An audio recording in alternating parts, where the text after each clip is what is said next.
মুঘল রাজনীতি, বলা ভালো মুঘলদের নিয়ে রাজনীতি।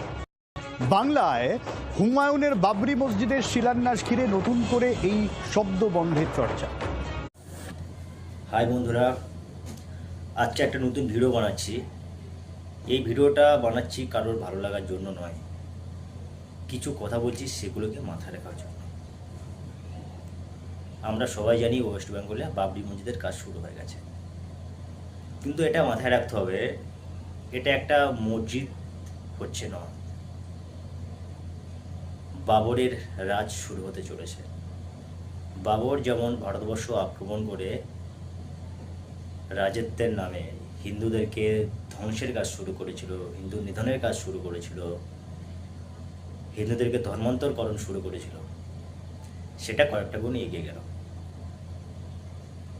ধর্মের নামে ভারতবর্ষ ভাগ হয়ে যাওয়ার পর পাকিস্তান, বাংলাদেশ, আফগানিস্তান এই সমস্ত দেশগুলো যখন জন্ম নিল, সে সমস্ত দেশে সংখ্যাগরিষ্ঠতার কারণে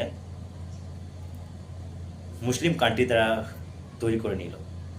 কিন্তু আমাদের ভারতবর্ষ তো সংখ্যাগরিষ্ঠ দিক থেকে হিন্দু, আমরা কি করতে পেরেছি ভারতবর্ষটাকে হিন্দু রাষ্ট্র না করতে পারার কারণে ওয়েস্ট বেঙ্গলে আজকে মুসলিম মাথা চাড়া দিয়ে দাঁড়িয়েছে। সেখানে হিন্দু মুসলিম সমান সমান হতে চলেছে, আর যেখানে মুসলিম সংখ্যাগরিষ্ঠ হয়ে যায় সেটাকে তারা মুসলিম কান্ট্রি করে ছেড়েছে। তো এই মুসলিম যে সংখ্যাগরিষ্ঠর দিক থেকে দ্রুত এগিয়ে যাচ্ছে, এটাকে কমানোর চেষ্টা করুন, মানে ব্রেক করার চেষ্টা করুন।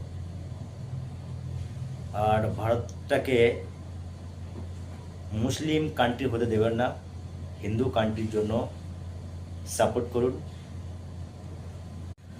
আমার কথাগুলো যদি ভালো না লাগে তাহলে একটা কথা বলবো যে আজ থেকে বিয়ে করার স্বপ্ন ছেড়ে দিন। কারণ এমন একটা দিন আসবে যেদিন পরের বাড়ি মেয়েকে আপনি তো নিয়ে আসবেন, কিন্তু তাকে আর হিন্দু বলে রাখতে পারবেন না, মুসলিমদের হাতে তুলে দিতে হবে। তাই মেয়েটা তোমার বাড়িতে এসে হিন্দু হওয়ার থেকে তার বাপের বাড়িতে থেকে হিন্দু হোক, সেটা অনেক বেটার।